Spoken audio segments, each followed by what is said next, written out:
Guys and welcome back to my channel. पहले के part में हम लोगों ने देखा था कि लैनवांग जी व्योशन से बहुत ज़्यादा ही परेशान था कि ये कैसी लड़की है, पूरा दिमाग खा गई मेरा। लैनवांग जी ने अभी व्योशन को शायद अच्छे से जाना नहीं था।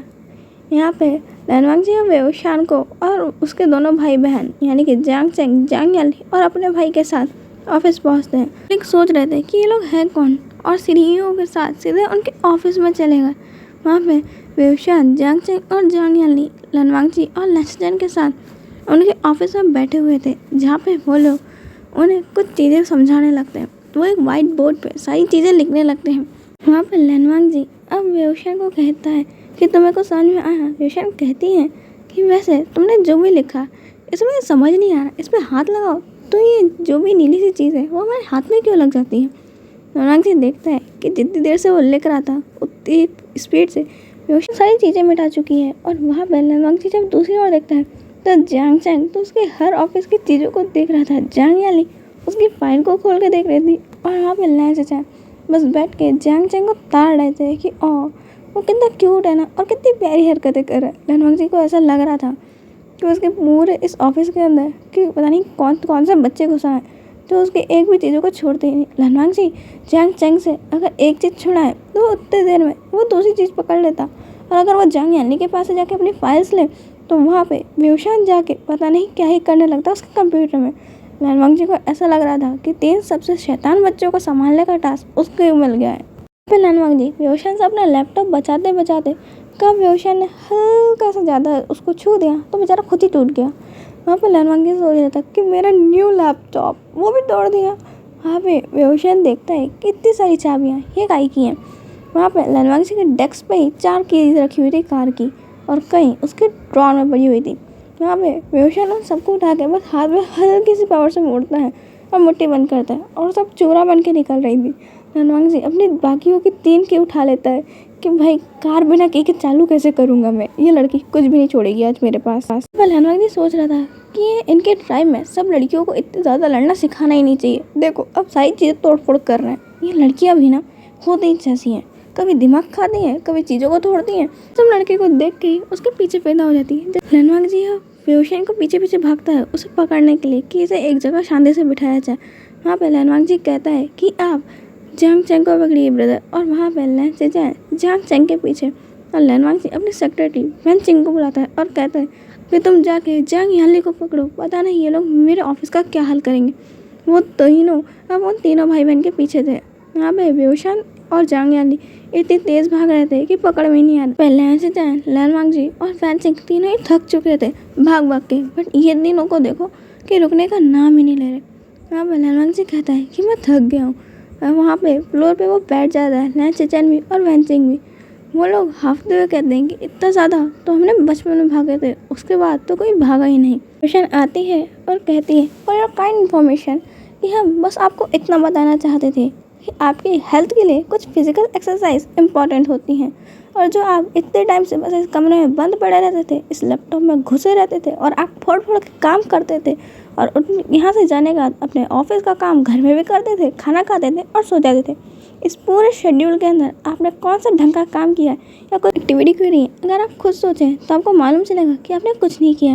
लैनवांग जी उसे ऐसा देख रहा था, इसे इतनी इंग्लिश आती है, और अगर इसे आता है तो हमें क्यों परेशान कर रही थी। यहाँ पे जांग याली कहती है और ऑफ कोर्स हम लोगों को बहुत अच्छे से अदर लैंग्वेज आती हैं। आपको क्या लगता है हमारा टाइप इतना पीछे है कि हमें कुछ नहीं आएगा? हमारे यहाँ सारे सोशल मीडिया फैसिलिटीज़ हैं, बट एक हद तक हम जानते हैं कि हमारी बॉडी को किस तरीके से ट्रेन रखना है और किस तरीके से क्या करना और क्या करना नहीं है। बट आप लोग तो इस मॉडर्न टाइम में इतने बिजी हो गए कि इस कंप्यूटर मोबाइल के आगे कोई दुनिया है ही नहीं। दौड़ना है तो मोबाइल में, खेलना है तो मोबाइल में, अरे काम करना है तो मोबाइल या फिर लैपटॉप, कभी इससे बाहर तो निकलो। बचपन में तुम इतना दौड़ा करते थे, अब तो भूल ही गए हो। यहाँ पे जांग चेंग कहता है कि और ऑफ कोर्स आपको क्या लगता है कि मैं जिंदा मच्छी खाया था? वैसे तो वह सिर्फ एक मैजिक ट्रिक थी, मैं वाटर एलिमेंट को बहुत अच्छे से कंट्रोल कर सकता हूँ। उसे मैंने वापस वाटर बना के आपके टैंक में डाल दिया था और आपकी फिश अभी ज़िंदा होगी। हम लोग इतने भी पीछे नहीं कि ज़िंदा एनिमल्स खाते रहें, हम लोगों को मालूम है कि कौन से फूड को पका के खाना है और किसको कच्चा।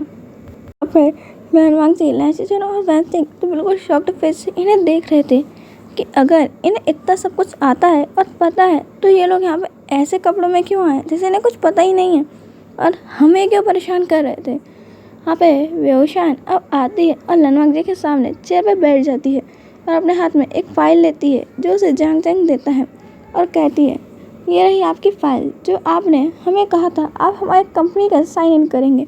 सो सीईओ अब आ चुकी है तो आप हमसे क्या बातें करना चाहते थे आप बता सकते हैं। यहाँ पर लैनवांग जी कहते हैं और प्रेसिडेंट, यहाँ पे वो जांग चैंग की तरफ इशारा करते हैं कि हमारे कंपनी का प्रेसिडेंट जांग चैंग है और वहाँ पे सीजे हमारी लॉयर है, हमारी कंपनी में वो लॉयर है।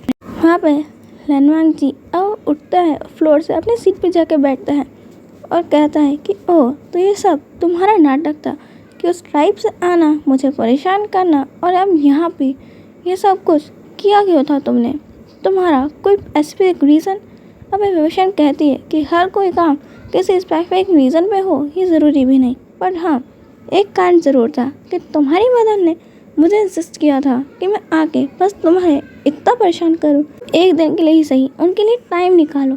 तुम अपनी कंपनी को संभालने में इतने बिजी हो चुके हो कि तुम्हें ये भी नहीं लगता कि तुम्हें अपनी मदर के साथ टाइम बिताना चाहिए। और डाइनिंग टेबल में ये कौन बात करता है कि तुम्हें आज कितने ज़्यादा प्रोजेक्ट्स मिले हैं और तुम्हें कौन से प्रोजेक्ट में इन्वेस्ट करना है और ब्रेकफास्ट के टाइम पे तो तुम शांति से फैमिली टाइम स्पेंड कर सकते हो, बट तुम दोनों भाइयों को तो कुछ पता ही नहीं है। लैनवांग जी क्लैप करते हुए कहता है कि नाइस, बहुत अच्छा लेक्चर भी देती हो और एक्टिंग भी करती हो, तुम सीईओ क्यों हो, जाके कहीं पे एक्टिंग के लिए क्यों नहीं अप्लाई करती, बहुत अच्छी एक्ट्रेस बन सकती हो। रोशन कहती है कोई ज़रूरत नहीं है मुझे एक्टिंग के लिए अप्लाई करने के लिए, मैं मेरी लाइफ से बहुत खुश हूँ और सेटिस्फाई हूँ, मैं जैसी चाहे वैसी लाइफ जी सकती हूँ। लैनवांग जी कहता है अगर इतनी ही बड़ी कंपनी के सीईओ तो इतने सिंपल और इतने पिछड़े इलाके में रहने का फ़ायदा क्या है, आराम से यहाँ रहो, अपने मेंशन में खाओ पियो ऐश करो। फ्रेंड कहती है वही तो नहीं होता कि आराम से रह लूँ, कैसे आराम से रह लूँ जब तुम हमारे ही जंगल में आके हमारे ही पेड़ काट रहे हो, हमारे यहाँ कितने प्यारे जानवर हैं जिन्हें तुम अभी टीवी में और 3D कैप्चर करके घूम रहे हो, असलियत में जब वो हुआ करते थे तब उसकी कोई इज्जत नहीं थी। क्या तुम भूल चुके हो कि तुम ही लोग बार बार हमारे जंगल में आते हो और हमारी चीज़ों को तबाह करते हो। अभी तो कहते फिरोगे जैसे ही अर्थ दे आएगा कि अर्थ हमारी है उन्हें सेव करो और एक पोस्टर बना के बस कह दोगे कि नहीं नहीं हमारी अर्थ बहुत अच्छी है और उसमें एक तरफ सूखा एक तरफ हरियाली दिखाओगे।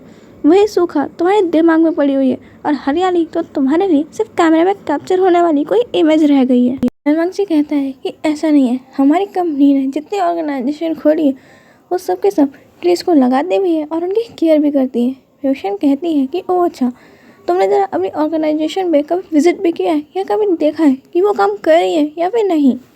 अब लैनवांग जी की और वेओशान की बहुत लंबी आर्ग्यूमेंट चल रही थी कि उनकी कंपनी ढंग से वर्क करती है या फिर नहीं।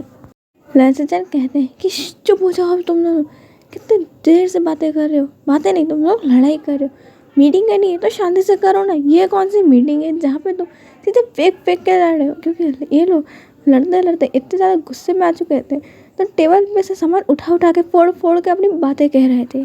कहती है कि मैं जा रही हूँ, मेरे को यहाँ पे कोई भी इन्वेस्टमेंट नहीं करनी है, अपनी कंपनी के शेयर्स इस कंपनी में इन्वेस्ट करने में मेरे को कोई इंटरेस्ट है।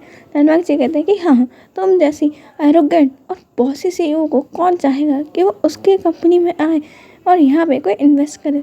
तुम्हारा एग्रेसिव नेचर और तुम्हारी एरोगेंस को देख के तो तुम्हें पता नहीं सीईओ कैसे बना दिया। यहाँ पे तो वेओशान उसे लड़कर चली जाती है और उसके साथ साथ जांग चैंग और जांग यानी उनके पीछे पीछे।